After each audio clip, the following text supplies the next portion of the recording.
Good morning, everyone. Scott Neese, Executive Director, San Jose Downtown Association. I'd like to introduce our President of the Board of Directors of the San Jose Downtown Association, Katia McLean. Thank you, Scott. Good morning. I wanted to, Chloe, I'm going to share my screen.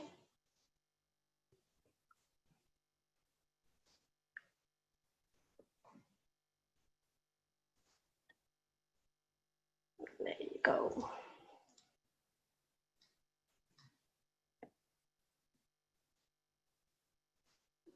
Good morning, everybody. We have missed you. It has been since February that we haven't had a public meeting, and we are very excited to be with you this morning. A couple of rules of engagement before we start the meeting this morning. This is our first Zoom meeting. So for the Zoom attendees, please wait until the Q&A part, to ask any questions.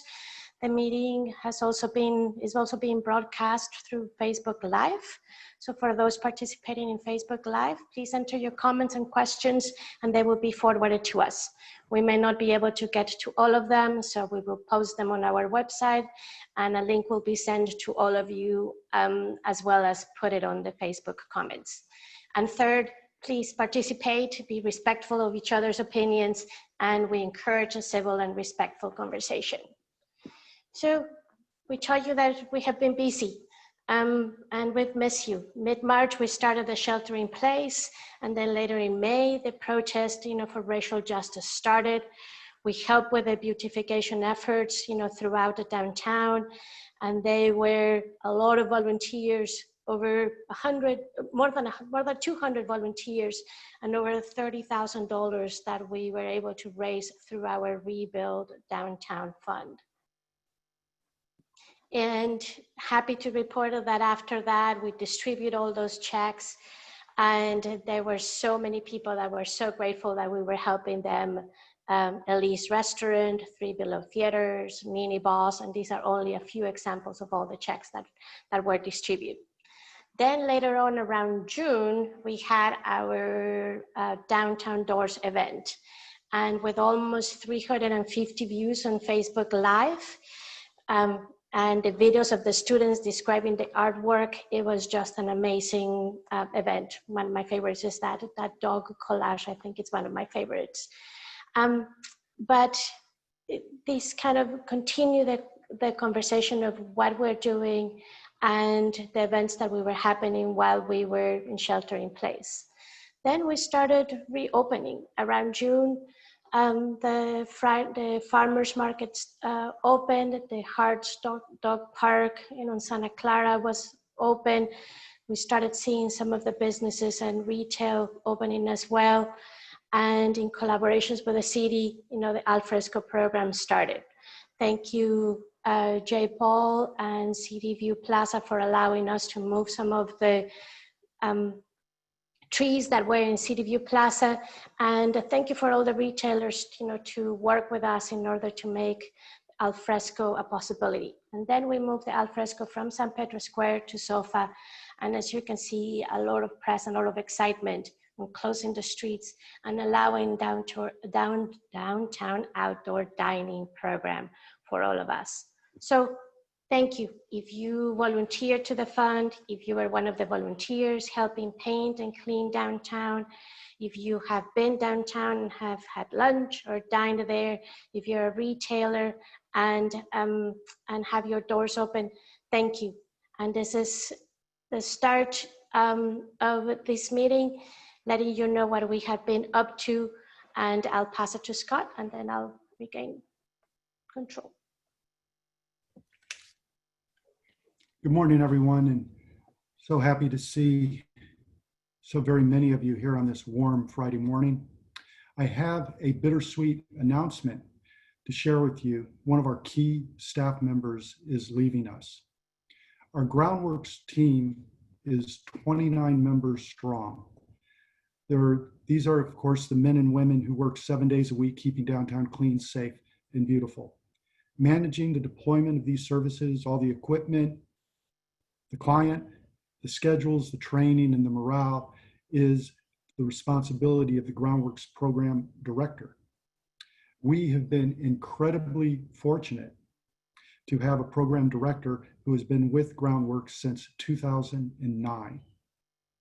Starting at the very bottom of the organization when he was hired as an ambassador, and now moving all the way up, being promoted to our national clean and safe vendor, block by block, as a program manager for the West Coast.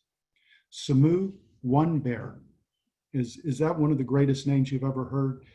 His paternal grandfather is a Chumash native Californian, and he is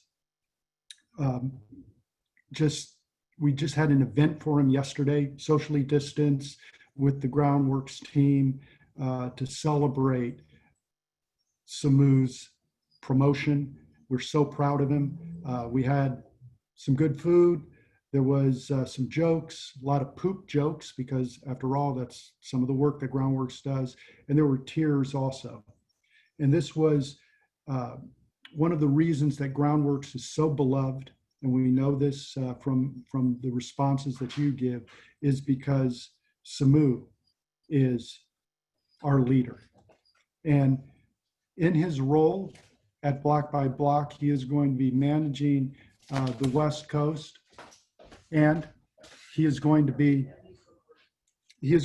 doing leadership training at accounts up and down California, basically taking the skills and practices of Groundworks to the rest of California. Hey, this is not the first time that Block by Block has poached one of our program managers. Chloe, I don't know if you're able to share our slide of Samu. This would be the time to do it. I think some of you will recognize him. We know it's an honor to have one of our own promoted up to the mothership. We understand that the skills and the reputation of Groundworks is recognized throughout the state, and with the more than 200 accounts that Block by Block has nationally. Just like Samu had been promoted from ambassador to supervisor to ultimately program director, where he has served for the last 5.5 years as our program director at Groundworks. He has built an incredible team. The culture that he has instilled with the 29 staff members there, the way that he incorporated the Downtown Streets team, the number of formerly homeless individuals that he has helped train and hire to the staff. He is leaving an incredible legacy and some big shoes to fill. But because Samu has got such a deep bench, I am also proud to announce that Chris Kendricks, our supervisor, operations supervisor, has been promoted to Samu's role as program director. I am absolutely confident that with Chris in the role at Groundworks, with our operations manager, Chloe Ship, who is the one that's really managing Groundworks from the clients, all of us perspective, and with Samu coming in, swooping in from his new job. He won't have to go far. He's still going to be living in San Jose. He is going to be helping keep Groundworks going. We're not going to miss a beat. Congratulations, Samu. You're going to be incredibly missed.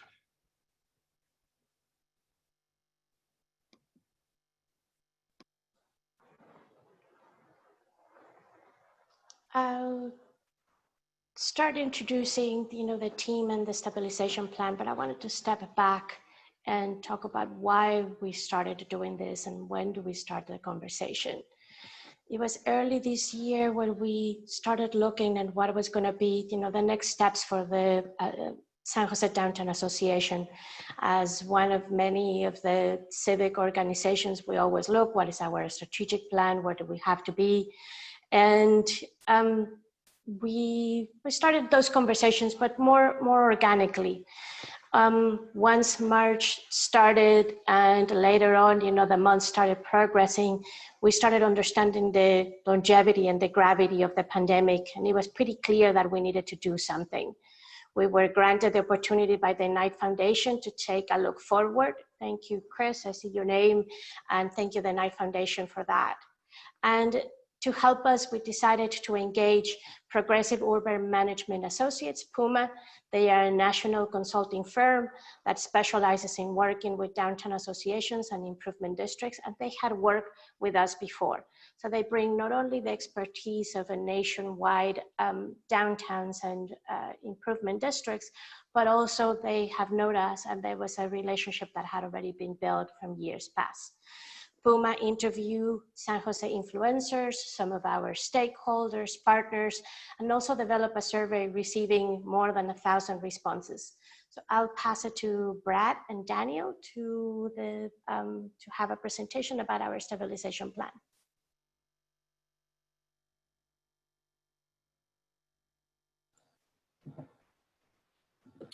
Great, thanks, Katia. And thank you, everyone out there. I've been notified that we shockingly have some technical problems today. So there are about 50 folks participating on Zoom, but we also have another 100 on Facebook Live. And we're having some issues with that link. So I may pause here for a moment until we get confirmation one way or the other that we've resolved that.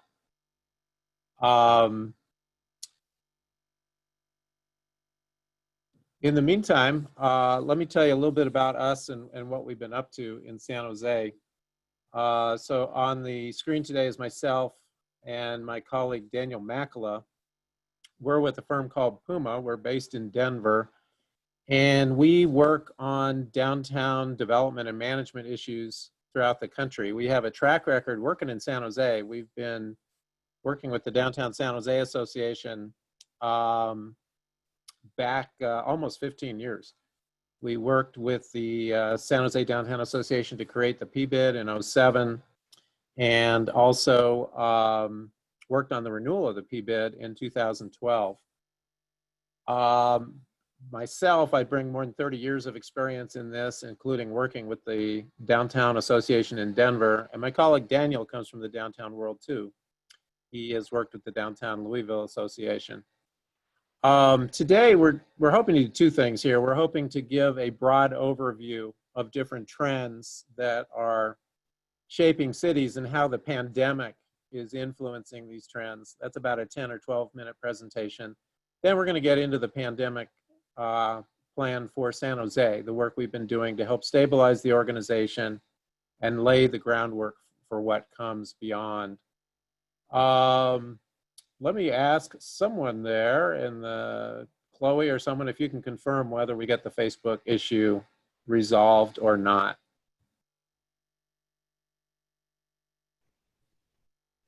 We're still working on it, Brad. I will send you an update in chat.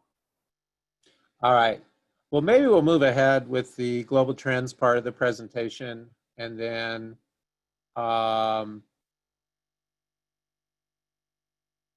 we'll run through the global trends presentation for those of you on Zoom, and in another 10 or 12 minutes we'll check and see if we got the Facebook crew following us. So those of you on Zoom, one of the things we do in our firm at PUMA is we've been tracking different trends that are shaping cities for almost 15 years now. And we track trends in demographics, in lifestyles, competitive trends. And this all started back in 2007. We were the economists. We're real estate economists and planners. We were selected to help look at the future of downtown Denver, which is our hometown. And we were asked to look ahead 20 years. And to do that, we assembled these trends, looked at their likely impact on our city. And then we found this started to inform all of our work, and these trends translated no matter where we went. So the slide on your screen gives you sort of a chronology of this effort. We've been tracking trends, again, almost 15 years. And we just issued our fourth update to our trends report, fourth quarter of last year.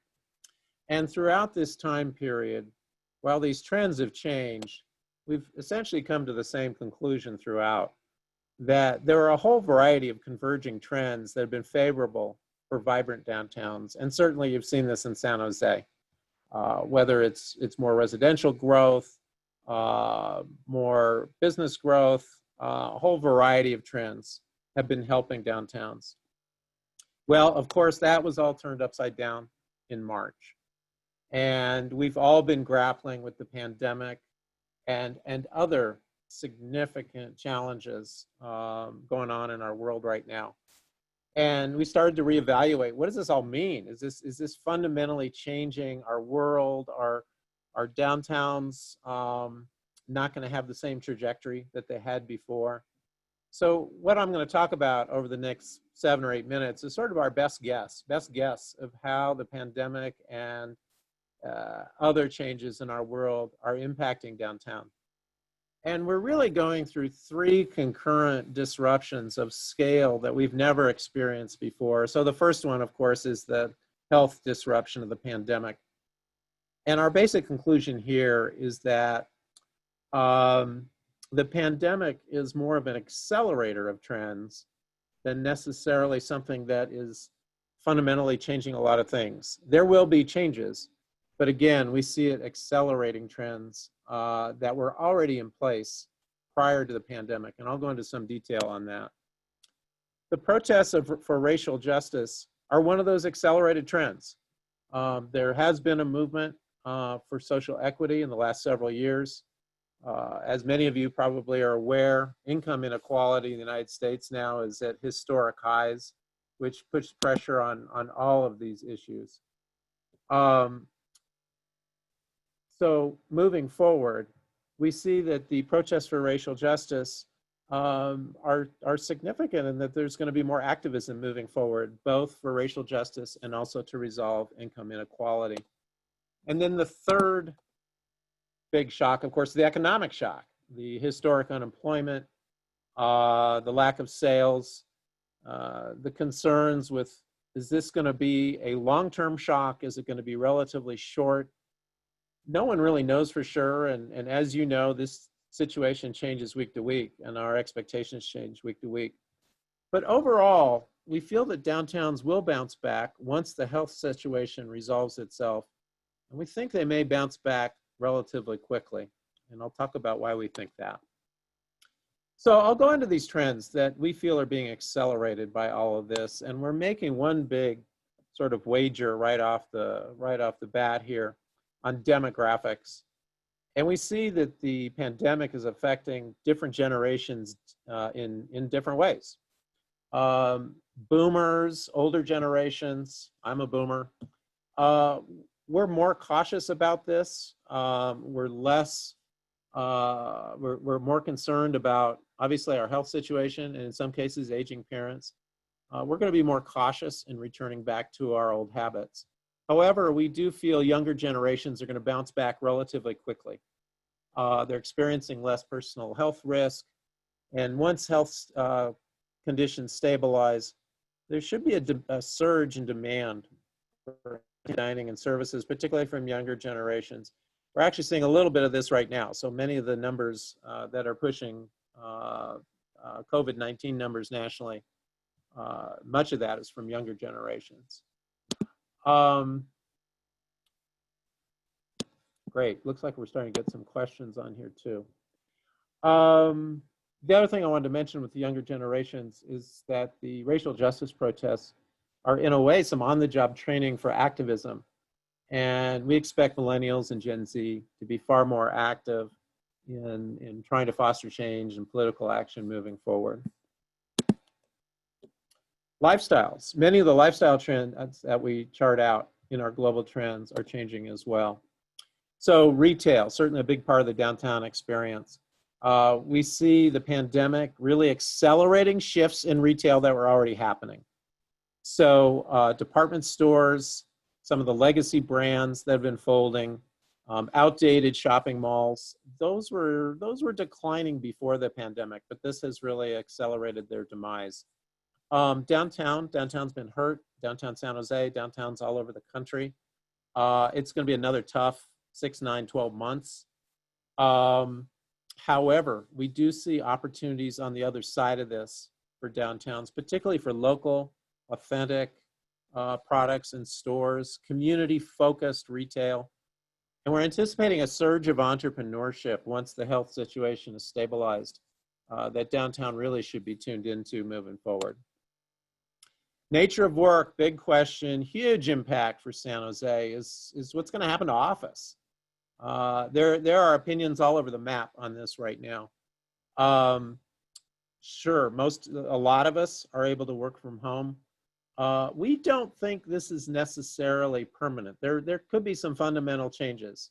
For example, the 5-day work week in the office, that may be over. But any business that requires creativity, teamwork, there's going to be a need to meet. There's going to be a need to have an office. Also, career advancement. If you're entry level or mid-level working in a firm, we see it extremely difficult to advance on a screen. There's going to be a need for interaction.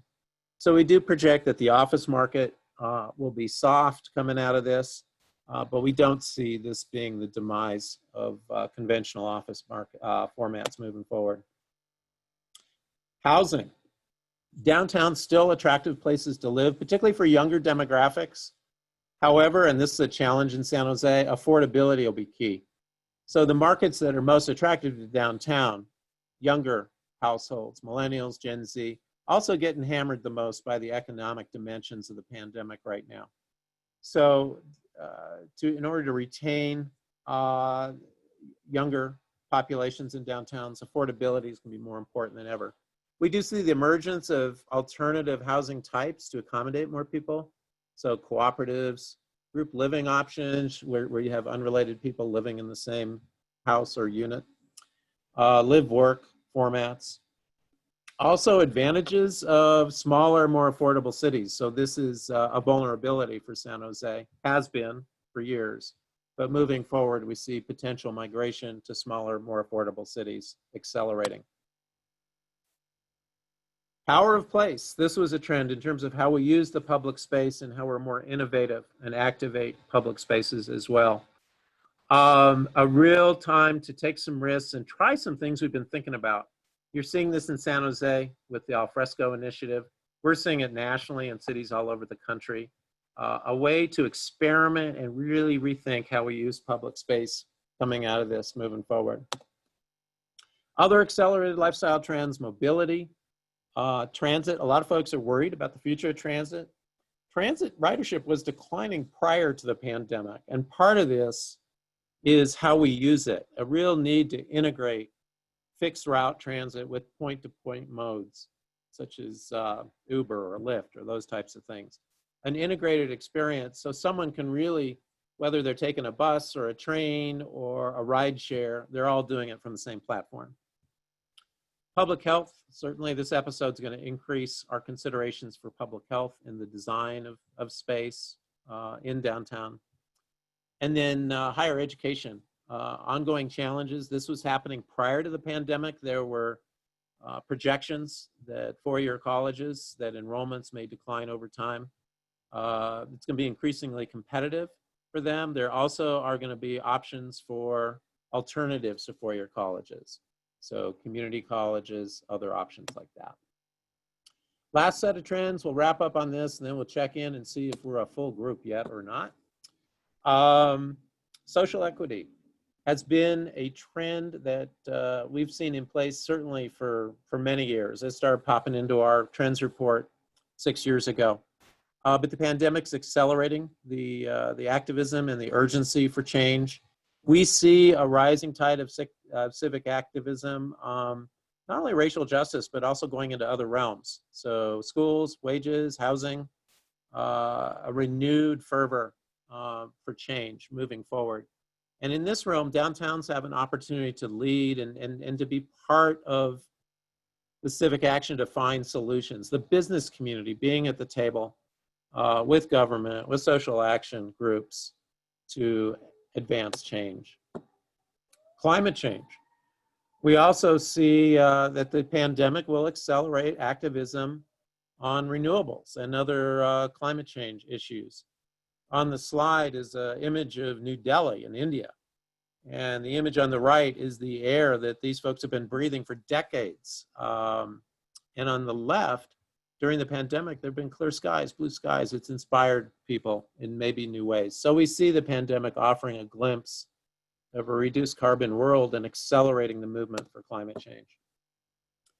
And then lastly, we are thinking political realignment may be an outcome of this, which is accelerating again a change in our politics. We're as divisive as we've ever been, we're as polarized as we've ever been. But in American politics, there typically are realignments. And what those realignments are generational shifts between a focus on individual prosperity and the greater good. And examples of this, FDR and the Depression, was really about the greater good. And then Reagan really took us more into the individual realm. We're thinking 2020 may be the start of a realignment back to the greater good. So our conclusions on trends are pretty similar to where we left this before the pandemic. We do think trends on the other side of this, on the other side of the pandemic, once the health situation is stabilized, will remain favorable for downtowns. Downtowns that welcome demographic diversity and youth.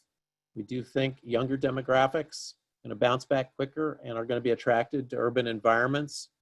There's a threat to a market like San Jose in terms of cost and affordability that's second-tier cities could continue to attract an increasing number of people who simply can't afford to live in a city like San Jose or the Bay Area. Public space, opportunities there to use some of the experimentation we're doing right now with al fresco and making that permanent. And then looking at innovation and investment, not only tapping on local and regional sources for that, but there may be, cross your fingers, some new resources from the federal government if there is a realignment. And then economic opportunity and racial justice, key core values moving forward as we work to improve and change our cities. So at this point, I'm going to pause, and again, I'm going to ask the downtown staff here if we have resolved our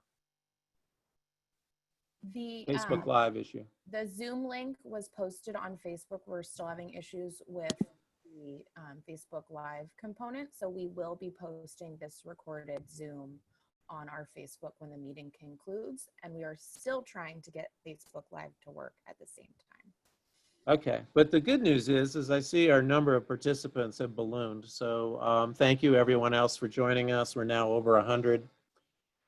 If you caught part of what we just talked about, we were talking about different trends that are shaping cities, excuse me, from a high level. My name's Brad Siegel. I am president of a firm called Puma, and the major attraction today is this. Our firm was hired to work with downtown stakeholders and the San Jose Downtown Association to look at a stabilization plan, really for two dimensions. Both the downtown itself and also for the San Jose Downtown Association and how it responds in helping bolster and advance downtown. We're also looking at two time horizons. We're looking at COVID recovery, the next 12 to 18 months, and we're also looking beyond, sort of long-term foundationally. How does the pandemic change both downtown and the Downtown Association? This is what the Downtown Association looks like. There's a lot going on that flow chart, and this presentation will be provided so folks can go back to this. But essentially, the Downtown Association was formed back in the 80s, and it has several parts, affiliates to it. It has a foundation that was created in the 90s, a property-based improvement district created back in 2007, and a development corporation. So these are all the different pieces of the San Jose Downtown Association. In terms of the stabilization process, we were hired late spring, late April, early May. And what we've been doing is we conducted a series of interviews, several dozen interviews with different property owners, business owners, policymakers, partners, San Jose Downtown Association staff, board members, to really look at some of the near-term challenges and maybe some opportunities that could come out of the other side of the pandemic. Had great response to a survey. So we had an online survey, more than 1,200 responses. And then we've drafted the stabilization report. I'm going to give you sort of the bottom line conclusions. Now we're going to go into some detail here in a moment. But this is what all of this effort is coming up with for downtown and for the San Jose Downtown Association. An acknowledgement first that the pandemic does require the Downtown Association to update its business model. And we've got some ideas for that we're going to present to you today. In the near term and beyond, a real focus on clean and safe services, small business support, place enhancement, and equity. Those are key themes for downtown and the Downtown Association moving forward. And then some key programming considerations that we'll get into. An emphasis on the Business Improvement District renewal, which we'll talk about. The storefront economy, so critical to support small businesses that can make it through over the next 6, 12, 18 months. And then also on the other side of the pandemic, taking great care to strengthen existing businesses and attract new tenants to storefronts throughout downtown. So refocusing on that, modernizing and refocusing marketing and promotions that are delivered by the Downtown Association, and moving from a festival producer to an event facilitator. This is a big shift. Your Downtown Association has been founded on large festivals, the Holiday Ice, the music festival in the summer. And what we're seeing here is a shift in emphasis that we'll talk about in this presentation. And then also succession planning for your executive leadership at the San Jose Downtown Association. The executive director has been with you more than 30 years, and we chart a course for leadership transition in this plan. So at this point, you're going to get some relief from me. I'm gonna take a time out. I'm going to hand it to my colleague, Daniel Makala, who's been working with me on this project. And he's going to walk you through some of the findings that we heard from our interviews and also from our online research. Thanks, Brad. And hi, everyone. Good to be with you this morning. As Brad mentioned, we talked to about 30 people early on at the onset of this process. So I want to give a quick overview of some common themes from these interviews. We asked people about downtown generally, first and foremost, what its near-term challenges are, near-term opportunities, and then also longer-term implications. And the challenges, I think, shouldn't really surprise anyone on the screen today. These all revolve around the lack of people downtown and the continual erosion of the small business storefront economy that Brad mentioned. There was also some skepticism from folks we talked to that people won't return as quickly as we would like as we move through the reopening phases. So kind of how does COVID impact the public psyche long-term as well? Next slide, please. Near-term optimism, on the other hand, all revolved around the idea that downtown has a window of opportunity to try new things right now. And be a place for experimentation and creativity. So ideas such as rethinking how we use our streets and public spaces, coming up with creative ways to activate vacant storefronts. These are some things you all are already seeing happening in downtown. So we want to push that to continue and also come up with new ideas as well. Next slide. Longer term, people expressed optimism for the region's recovery as a whole, and the notion that Silicon Valley will bounce back pretty quickly once we're able to move beyond COVID. However, the future of downtown for people was less clear. As you all know, there were a handful of major developments that were underway or announced prior to the pandemic. So it will be critical for downtown to regain that momentum it had about 6-7 months ago to really set the stage for its future. Next slide. We also asked people we interviewed about the Downtown Association itself as an organization, what near-term and long-term implications are. In near term, stakeholders want to see, as Brad mentioned, SJDA maintain its focus on clean and safe services, those groundworks operations that it's been known for a while, as well as strengthen and bolster support for the small business economy and come up with new ways to activate storefronts. And then lastly, let marketing and promotions continue that, but start redirecting it to the local communities and neighborhoods within and surrounding downtown. Next slide. And then longer term, there was agreement from everyone, strong consensus that now's the right time to refresh the Downtown Association's business model. There's some new areas of emphasis that Brad mentioned. I'm not going to go through these because we'll dig into these in a little more detail on future slides. So moving forward, switching gears, next slide. Switching gears to the online survey. So as Brad mentioned, we got over 1,200 responses. We were quite pleased with that response rate, given everything going on in the world right now, everything going on in people's lives.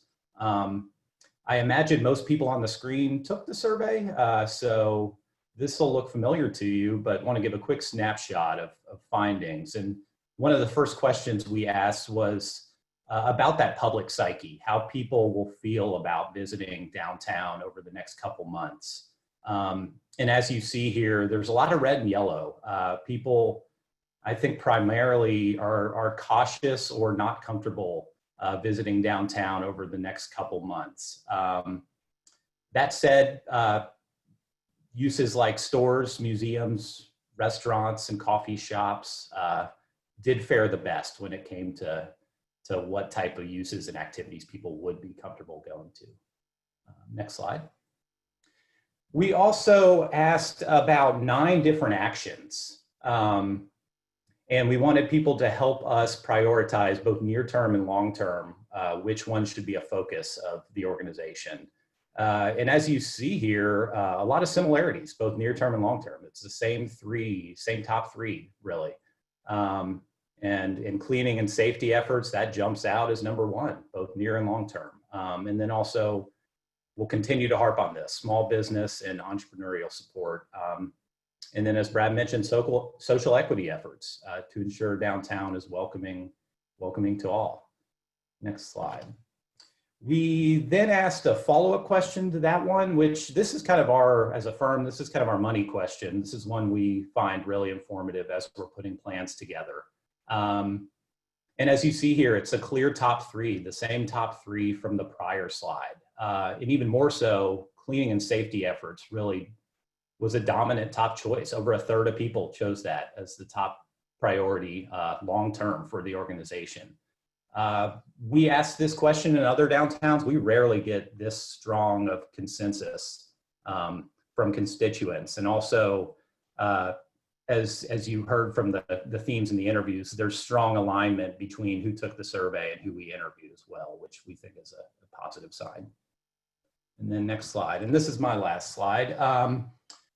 We also asked folks demographic questions. So we got data on who took the survey as well. And this is a lot of numbers and bars and charts to throw at you on one slide. I don't want to go through it specifically, but use this instead as a plug for the fact that when the plan goes live, there is a full survey summary in the appendix. And in that summary, we do some cross-tabulation analysis where we compare survey results across different demographics. So for people interested in digging into the survey data a little more than we did here during this presentation, you can find that in the appendix of the plan once that goes live. And with that, I'm going to turn it back over to Brad to talk about what all this means and how we see the organization moving forward. Great, thank you, Daniel.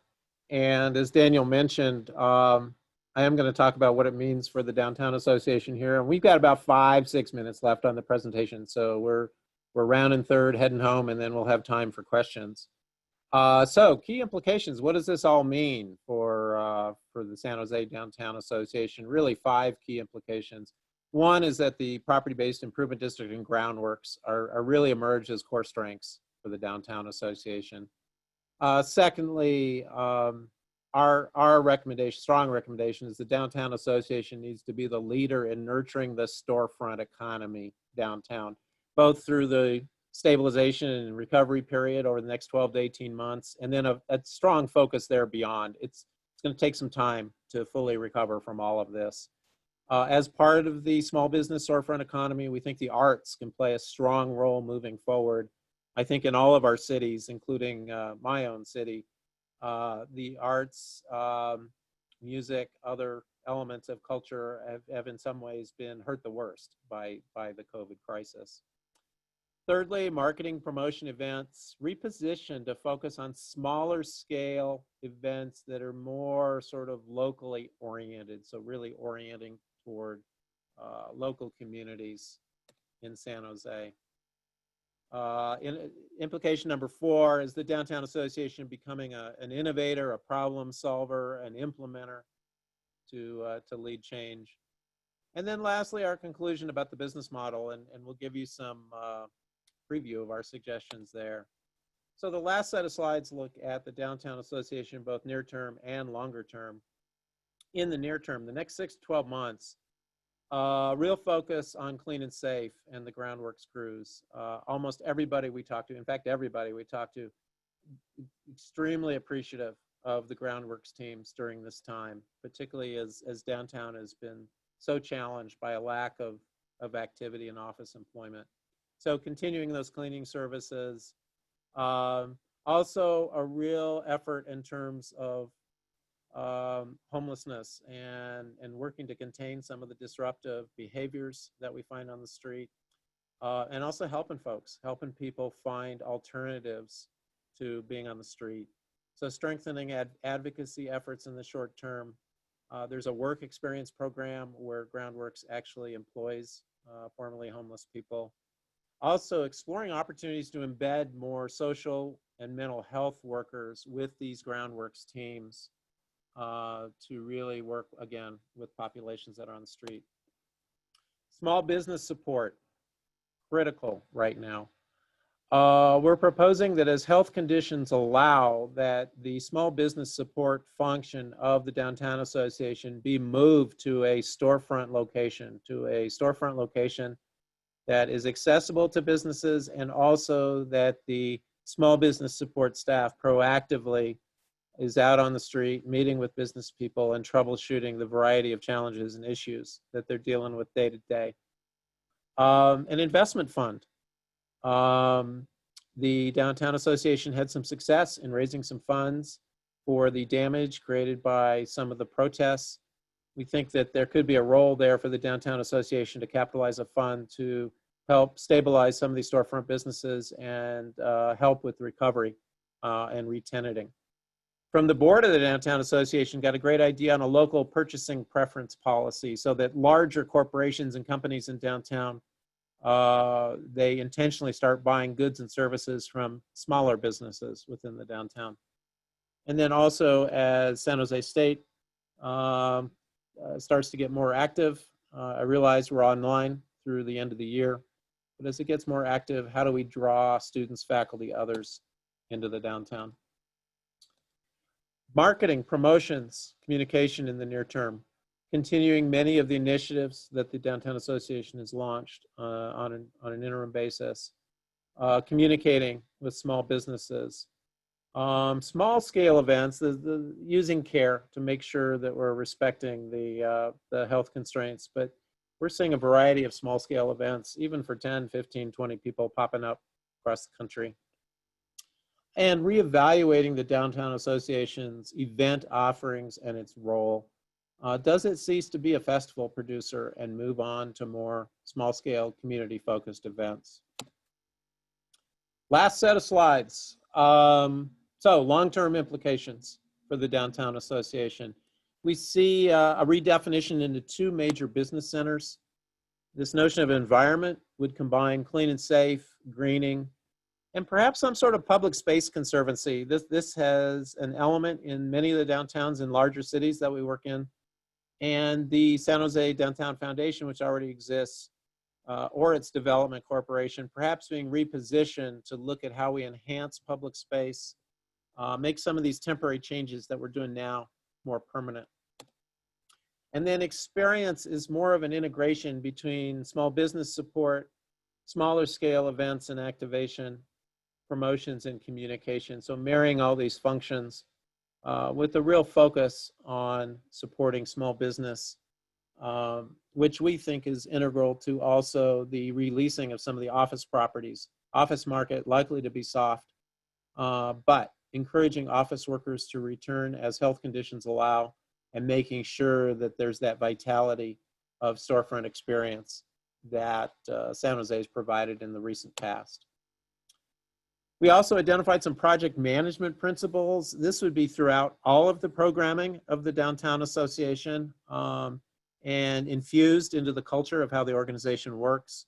So equity and inclusion, innovation, employing best practices, and advocacy through action, through implementing different initiatives and projects.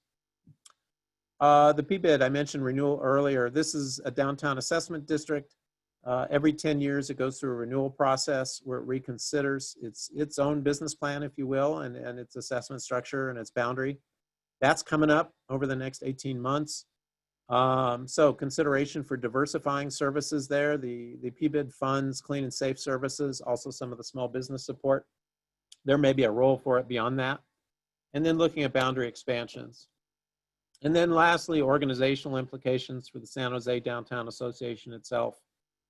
Enhancing revenue, realigning staffing, structure, diversifying board by age, gender, racial composition, simplifying committee structure, also this leadership transition and succession timetable. These are all provided for and addressed in the stabilization plan. So with that, despite the technical difficulties today, I think we're pretty close to on time. And Katya, I'm gonna send it back to you to quarterback questions. Thank you, Brad. I'll do a little bit of a recap for some of you that joined a little bit later. I gave an introduction of where have we been doing, you know, some of the good work that the foundation has done, downtown doors, the rebuild fund, and the alfresco program. And then Brad started with the trends, you know, that they are seeing, you know, in many cities throughout the United States. And I believe most of you joined at the time that we started talking about the stabilization plan. I've posted in the chat, but the presentation will be available after this meeting, and also the Q&A. If we don't get to some of the questions, we will type those up and respond those. The report will also be available. And at the beginning of the meeting, I recognize the Knight Foundation. Thank you again, Chris, for helping us and granting us the opportunity to look forward. And I want to also acknowledge that Councilmember Perales is with us, you know, was one of the attendees. So thank you again, because Brad mentioned at the beginning of his presentation, we interview a lot of people, stakeholders, partners, and the Councilmember Perales' office was one of those. So thank you for all your help along the way. So I'll start with a couple of questions. Brad, you talk a little bit about this, but and it was pretty much reflected in the survey, you know, that clean and safety was the #1 priority.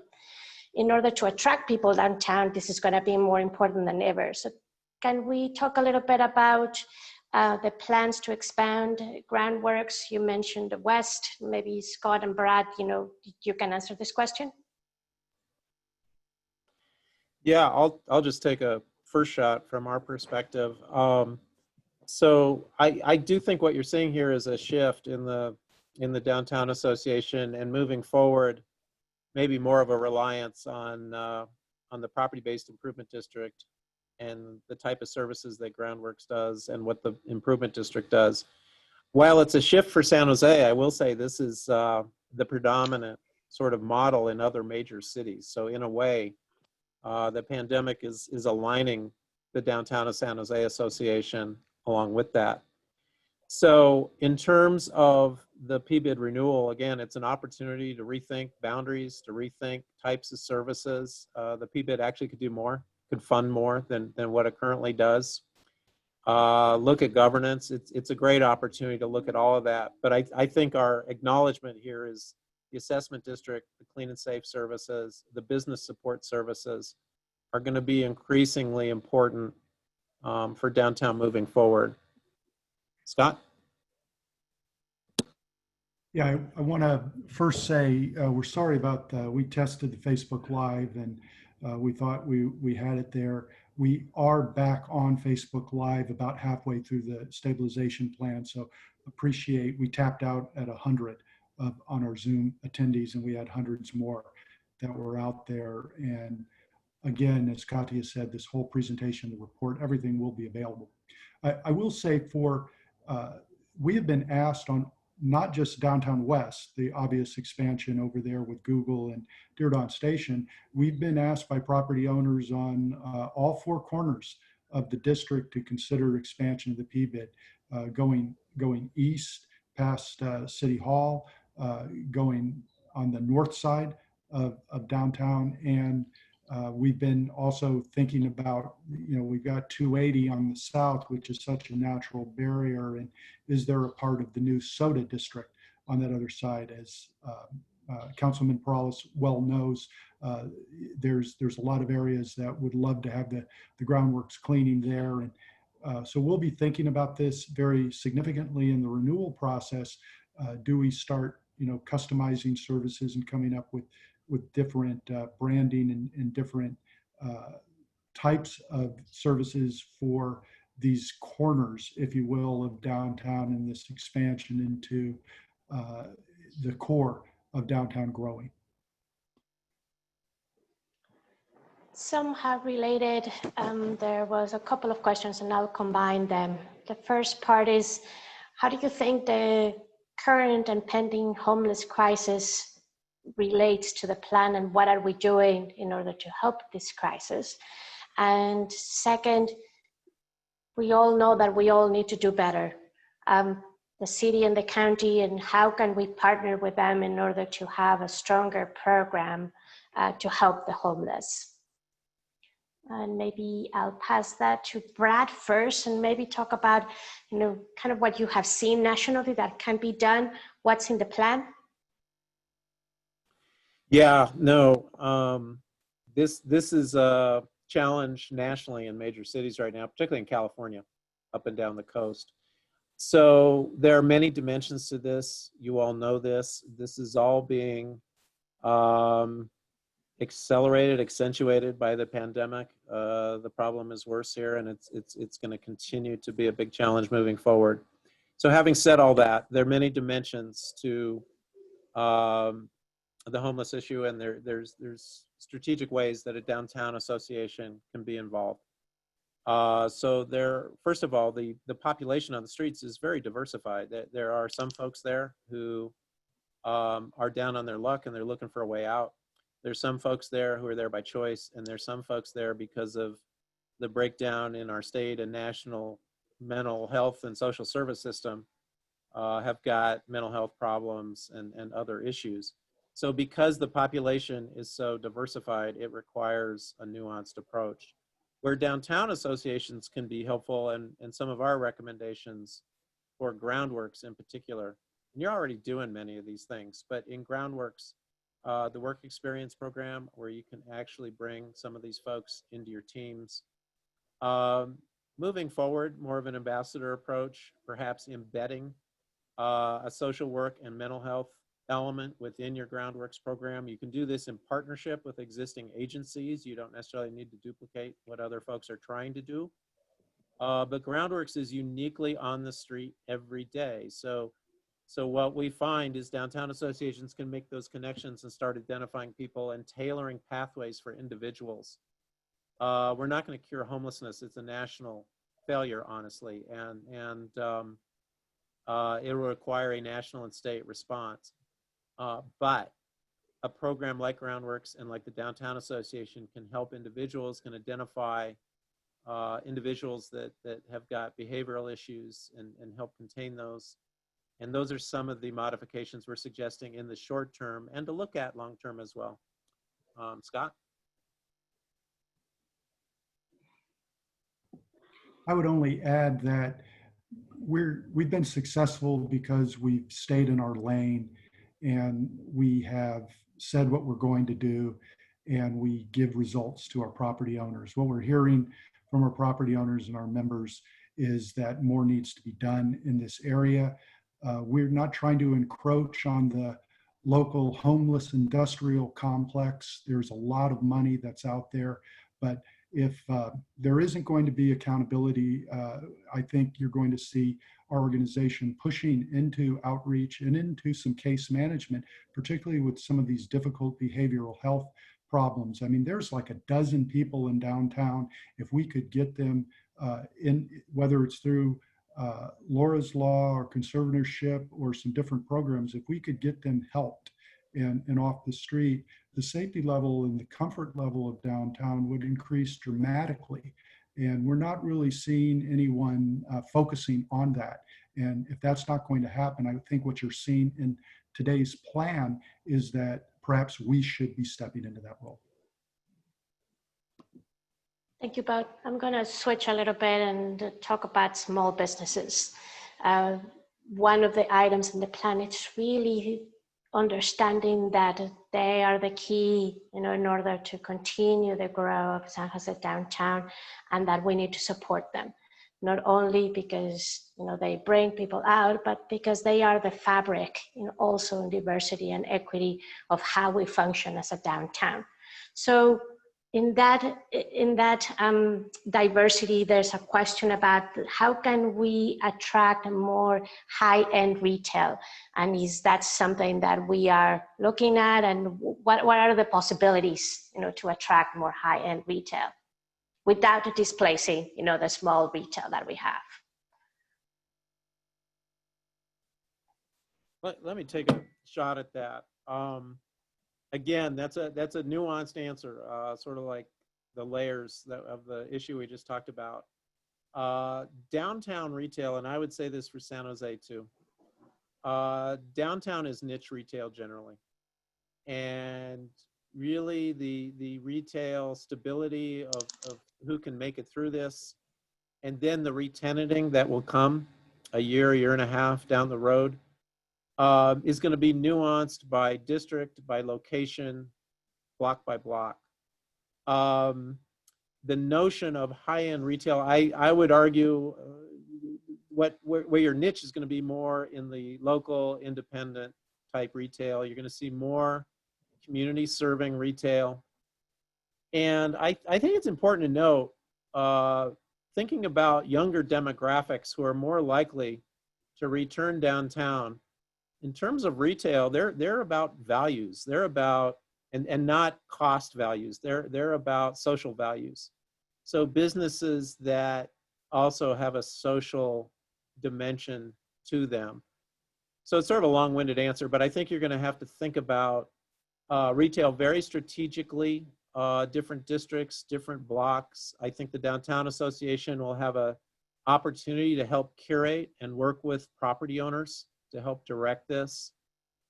There may or may not be some high-end retail sprinkled in there, but it's more about local, independent. The last thing I'll say, experience. I do see restaurants, entertainment options. Once we're all vaccinated, those things are going to come back real quick. So great opportunities there as well. Scott?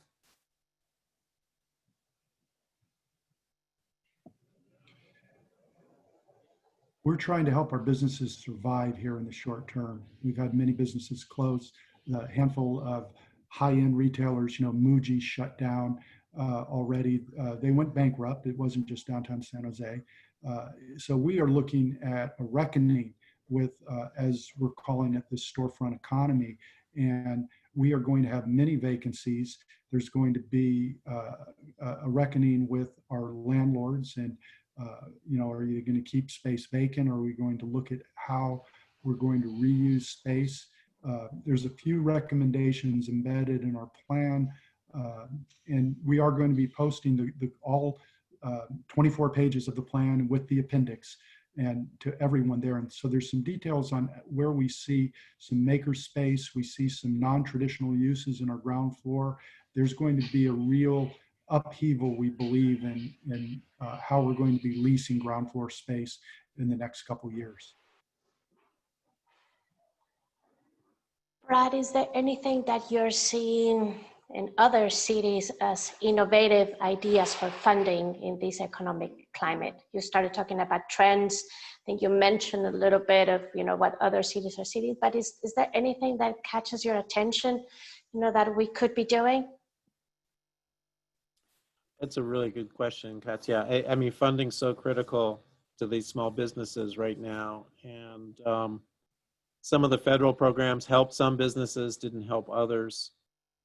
We've seen a variety of local responses, but local governments are getting hammered right now. They don't have a lot of resources. I do know in many major cities, the philanthropic community is actually coming together to help put together some funding strategies, not just to help businesses stabilize, but also to innovate and to improve their business models. We do think what's interesting out of this for those businesses that can make it through this, there's going to be some added dimensions that maybe they didn't have before.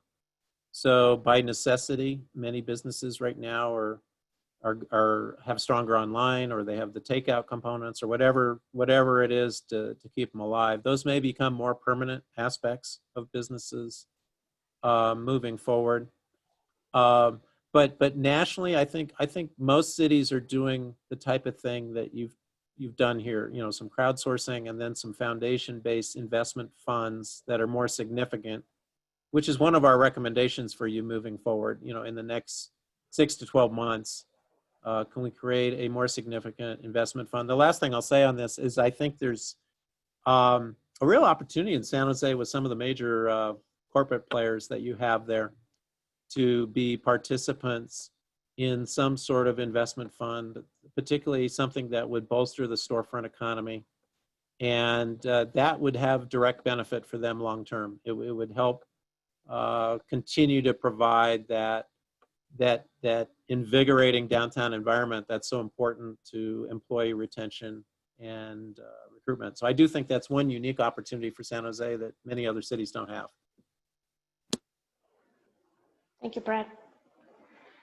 There are a lot of comments about cleanness and safety, and maybe I'll switch a little bit the conversation, kind of related, but how can we realign some of the funding priorities, for future planning of the San Jose Downtown Association policy versus social services? And I think it comes related to helping the cleanliness and safety, but is there any realignment that we need to do? And again, Brad, you were talking about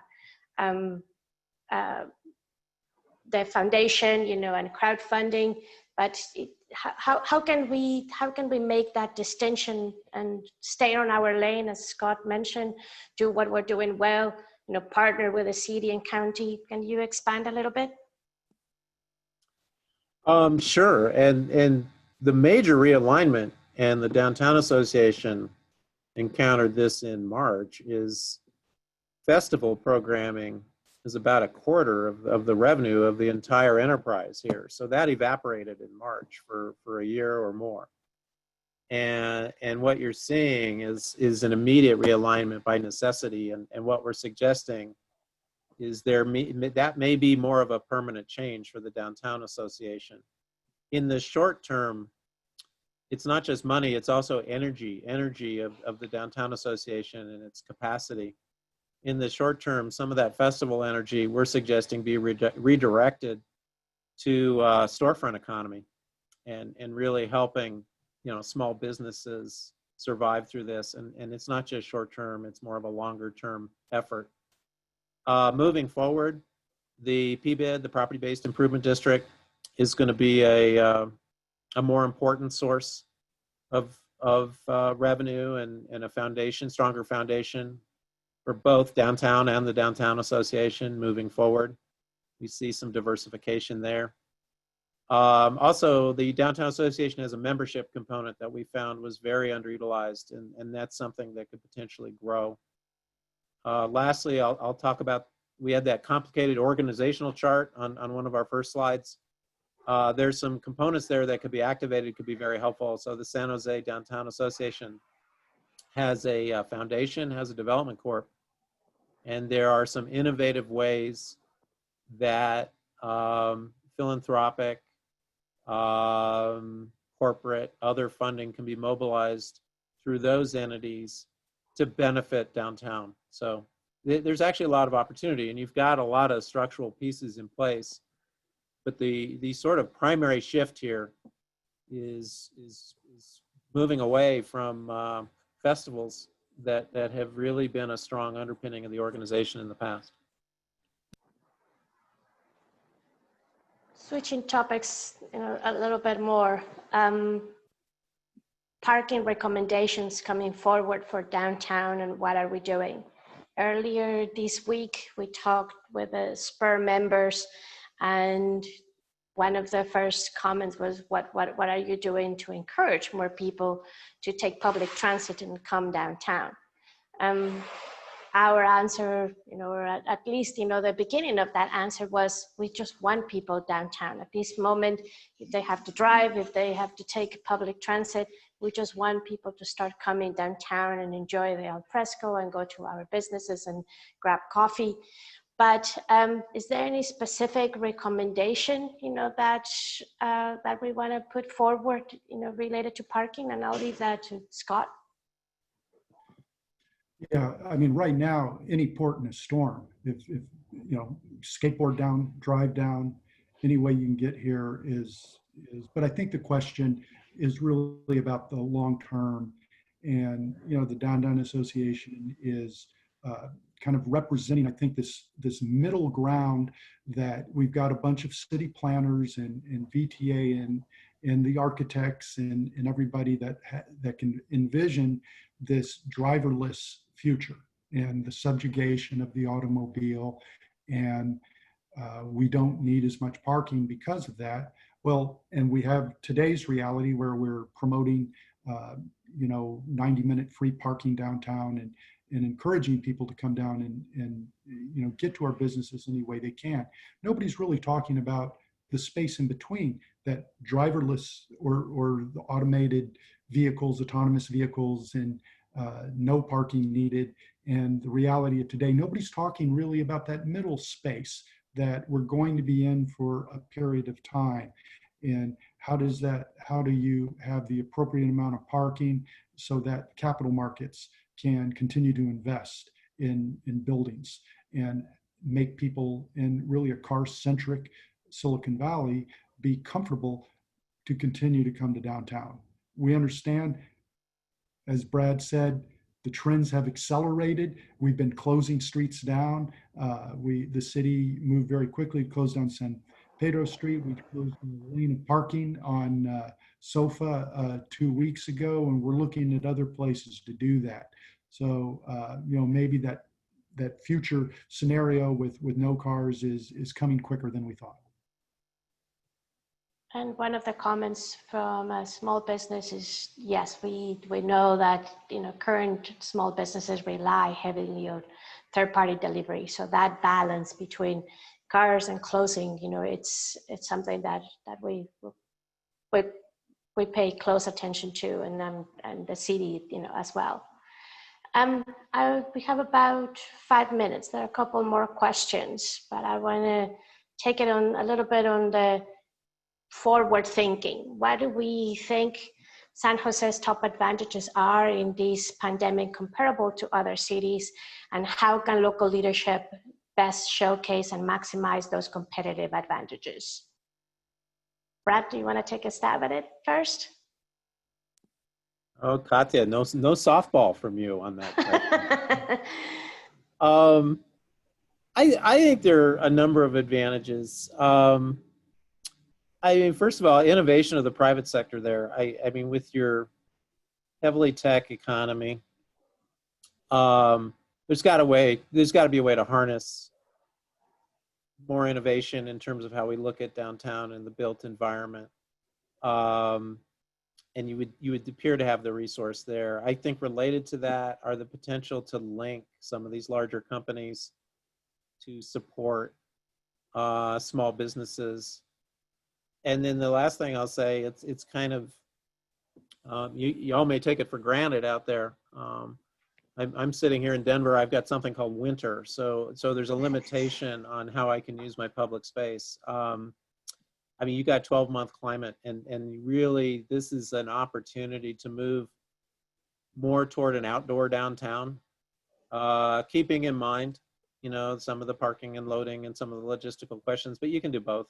There's a way to do both with the innovation and the brain power that you have. So I think outdoor downtown and using this disruptive period as a way to test ideas and then make them permanent.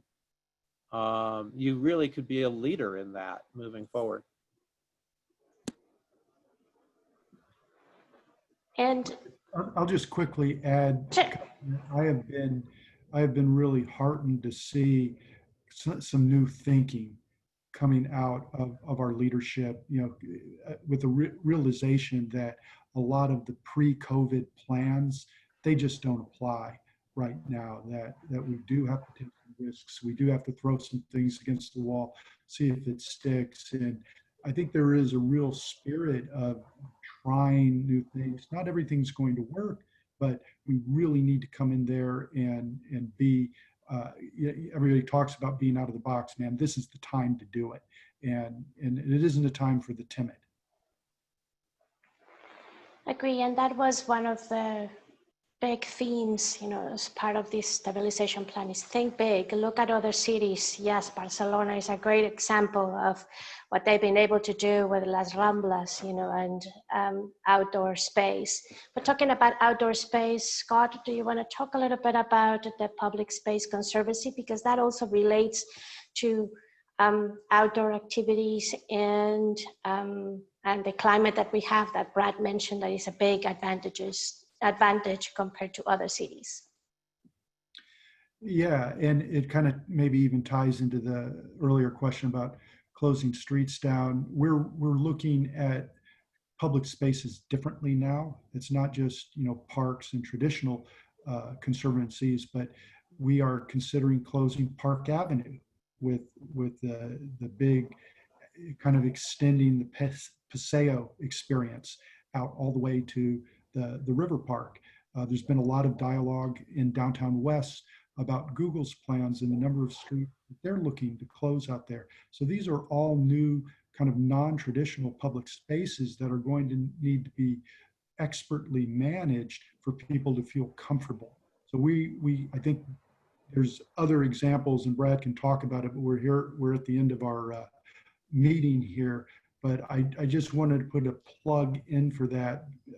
And there's a little bit more detail in the written plan about how we're viewing the public spaces through a new lens. And that's a good segue to close the meeting. There are a couple more questions that we didn't get to answer.